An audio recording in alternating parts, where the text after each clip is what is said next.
The hidden history. What if everything you thought you knew about human history was incomplete?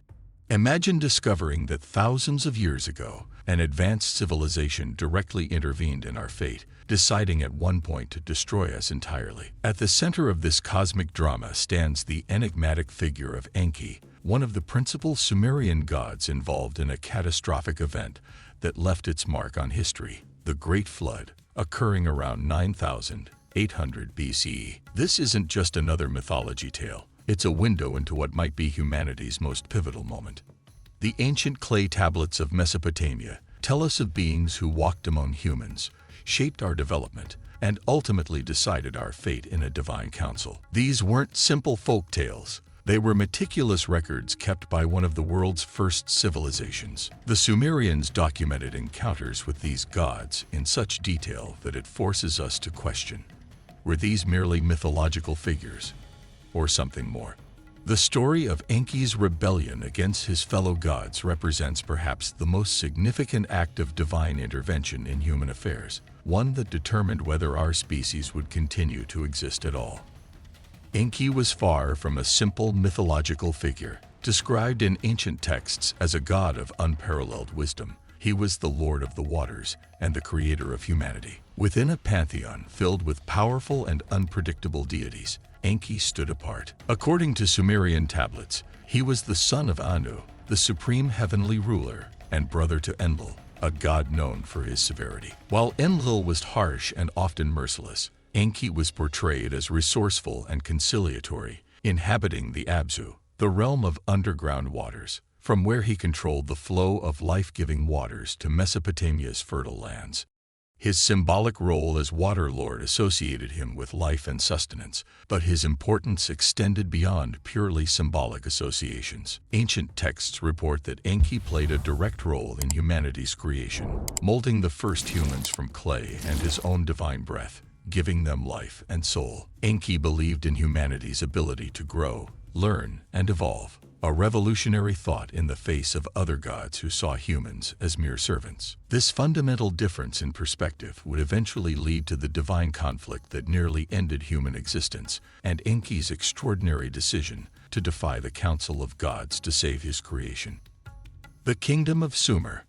Imagine a land of unimaginable prosperity, where architecture, writing, and science flourished long before other civilizations emerged. This was the Kingdom of Sumer, a historical gem located between the Tigris and Euphrates rivers in the region known today as Mesopotamia. Sumer wasn't merely a physical location. It represented the cradle of what we know as civilization. It was here that the first city-states arose: Ur, Uruk, and Eridu, each with its own temple dedicated to the gods. Among them, Eridu held special significance as it was considered Enki's sacred city, with his temple Abzu symbolizing his direct influence on Sumerian affairs.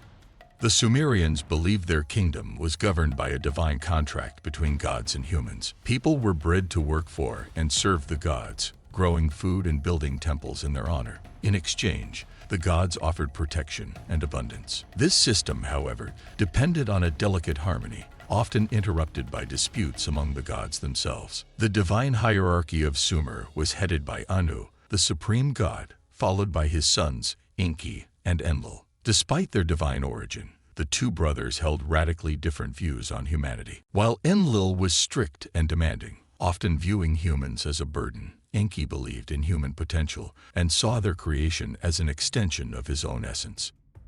The wrath of the gods and the decision of the flood. The primary cause of divine anger was population growth. Ancient texts describe how humans, in their quest for survival and reproduction, began to disturb the gods with their noise and numbers. People started to be viewed as a source of disturbance, and for gods like Enlil, this was unacceptable. The strained relationship reached a critical point when humans, faced with difficulties such as local droughts and floods, began to doubt divine favor. Temple construction slowed, and many turned to focus on their own needs. This shift in priorities was interpreted by the gods as disrespect, leading to a divine council where humanity's fate would be decided. In the Council of Gods, voices against humanity prevailed. Enlil, the most influential after Anu, argued that humans had lost their usefulness, and should be exterminated to restore divine order. Other gods, agreeing with Enlil, pointed out that the world needed a reset. However, not all agreed. Enki, humanity's faithful defender, stood up for them. He argued that the noise and disobedience of humans reflected the life that the gods themselves had granted them. Enki believed that instead of destroying humans, the gods should guide them. However, his words were ignored. The wrath of the gods was not just figurative. Natural disasters began to occur more frequently. Sumerians interpreted these as manifestations of divine displeasure. Drought destroyed crops, floods devastated cities, and people lived in constant fear. Enki's rebellion and the salvation of humanity. Enki's rebellion was not just an act of courage, but a demonstration of his conviction that humans deserved a second chance. While the council secretly planned the flood, Enki began to act. He knew he couldn't openly oppose the other gods. After all, this could lead to severe punishment not only for him, but also for the humans he wanted to save. So he chose a more subtle, but no less effective approach. Enki selected Ziusudra, a man known for his righteousness and devotion, as the pivot of his plan. In a dream, Enki appeared to Ziusudra and revealed humanity's impending fate. A catastrophic flood was being prepared. The instructions were detailed. Enki guided Ziusudra on the size, shape, and materials needed to build a boat. He also warned about the importance of including animals and seeds so that life could flourish again after the disaster. This act of instruction was more than an intervention. It was an act of rebellion against the council and a gesture of hope for the future. Enki knew the risk he was taking. He could face the wrath of the other gods. However, his compassion and sense of justice proved stronger than fear. For Enki, saving humanity was not just a duty. It was a way to preserve the essence of divine creation. When the flood began, Ziusudra and his family were already prepared. As the waters rose, they took shelter on the vessel, trusting Enki's instructions. The flood and its aftermath.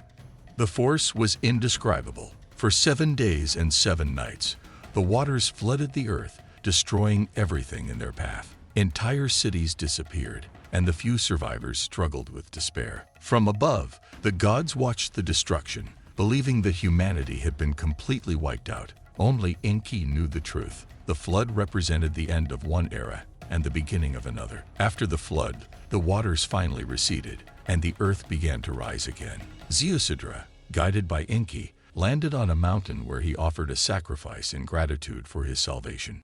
This gesture, according to the texts, was enough to appease the gods. Despite their initial anger, they recognized humanity's value and allowed a second chance. The flood left deep scars. It served as a reminder that the relationship between gods and humans is fragile, and that human survival depends on both their own efforts and divine intervention. Moreover, it marked the final separation between the two worlds, with humans now aware of their vulnerability to divine forces. Enki, in turn, remained a symbol of hope and resistance. His courage to challenge the gods and save humanity is one of the most striking chapters in Sumerian mythology, echoing to this day as a lesson in compassion and courage. The guardians of humanity. After the flood, an intriguing question arose among the survivors. Who could guarantee that a catastrophe of such magnitude would never happen again? At this moment, the concept of guardians emerged, beings or forces capable of protecting the fragile relationship between humans and gods. In Sumerian mythology, these guardians were not ordinary people, but individuals chosen by the gods themselves, endowed with unique wisdom and responsibility. They acted as mediators, entrusted with maintaining the balance between the divine world and the human world. Among them, Ziusudra, the flood survivor, played a central role. After Enki saved Ziusudra, he was granted immortality and a mission to guide humanity into a new era, teaching respect for the gods to future generations. His story was not just a symbol of survival, but a message that humanity has a greater purpose than mere existence. However, the function of the guardians was not only spiritual. They were also responsible for preserving the practical knowledge necessary for rebuilding civilization. Among the teachings transmitted were agriculture, architecture, writing, and medicine, all essential for humanity's recovery. Enki, as the true mentor of the guardians, ensured that these teachings reached people. Over time, The guardians were integrated into Sumerian history and traditions, often depicted as kings or leaders with a special connection to the divine. Divine betrayal. Sumer was full of tales of honor and duty, but also of betrayal. Among everything else, the most impressive was the divine betrayal that occurred in the Council of Gods during the planning of the flood. Few texts report that the division among the gods was not only ideological, there were intrigues, manipulations, and above all, betrayal. Enki, known for his wisdom, believed that there were alliances among the gods that went far beyond what was openly shown. He suspected that some of his colleagues were conspiring to make decisions that would increase their own power and control. The most shocking betrayal occurred when Enki tried to garner support for saving humanity. He sought allies in the council, sharing his concerns about the danger of complete annihilation. Some gods initially showed sympathy for Enki's cause, but at the crucial moment, they backed down. They not only betrayed their word but also exposed Enki's plans, putting him at risk of punishment. The most ironic thing is that the betrayal didn't end there. Even after the flood, when survivors began to rebuild their lives, some gods continued to interfere. They attempted to rewrite the narrative of the event, presenting themselves as humanity's true saviors while hiding Enki's role. This manipulation of facts left a legacy of confusion and controversy about who should truly be remembered as humanity's defender.